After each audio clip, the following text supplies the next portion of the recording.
नमस्कार, इन खबर में आपका स्वागत है। मैं विद्याशंकर तिवारी हूँ। कोरोना संभाले नहीं संभल रहा है।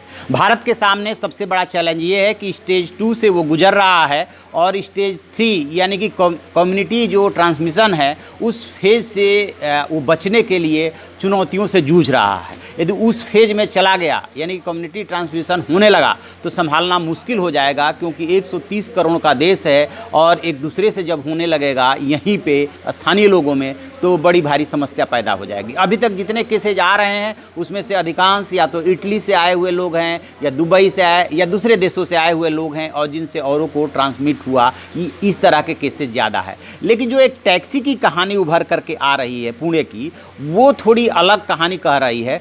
हुआ क्या कि 1 मार्च को पुणे की पति पत्नी और उनकी बेटी दुबई से मुंबई लौटे और मुंबई इंटरनेशनल एयरपोर्ट से उन्होंने पुणे के लिए टैक्सी बुक की। ये तीनों बाद में कोरोना से संक्रमित पाए गए। इन तीनों का अभी भी पुणे में इलाज चल रहा है। इसी टैक्सी में मुंबई के 64 साल के एक बुजुर्ग ने भी एयरपोर्ट से वो घर लौटे थे। उन्हें भी बाद में कोरोना संक्रमण हुआ। मंगलवार को मुंबई में उनकी मौत हो गई। यानी कि तीसरी डेथ जो आई थी वो मुंबई से आई थी और उस टैक्सी से ट्रांसमिट हुआ था। बुजुर्ग की पत्नी और बेटी भी पीड़ित है। मुंबई के कस्तूरबा गांधी अस्पताल में भर्ती किए गए हैं। टैक्सी चला रहा ड्राइवर भी कोरोना से संक्रमित हुआ है। इस टैक्सी में एक अन्य युवक ने सफ़र किया, उसे भी संक्रमित हो गया और इस तरह से कुल 7 लोग संक्रमण की चपेट में आए। टैक्सी ड्राइवर और युवक अभी आइसोलेशन वार्ड में इलाज करा रहे हैं। कलबुर्गी में जो कोरोना से जान गंवाने वाले बुजुर्ग इलाज कराने वाले डॉक्टर भी संक्रमित पाए गए हैं। यानी कि जो जिस बुजुर्ग की डेथ हुई थी और जो उनका इलाज कर रहे थे डॉक्टर, दोनों संक्रमित हुए।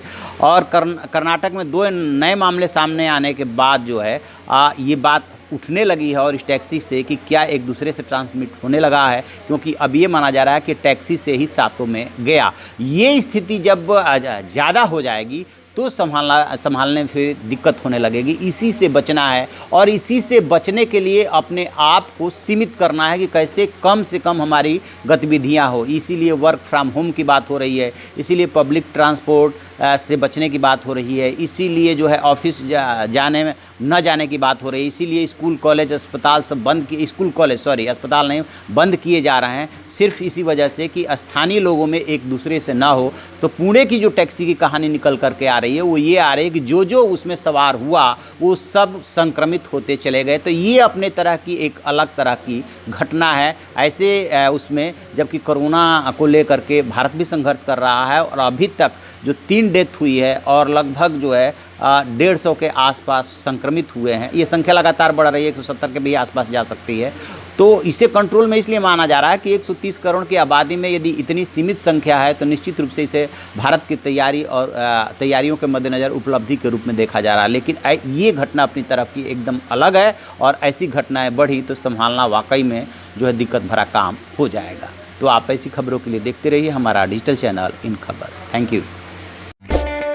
इन खबर चैनल को सब्सक्राइब करें और बेल आइकन दबाना ना भूलें।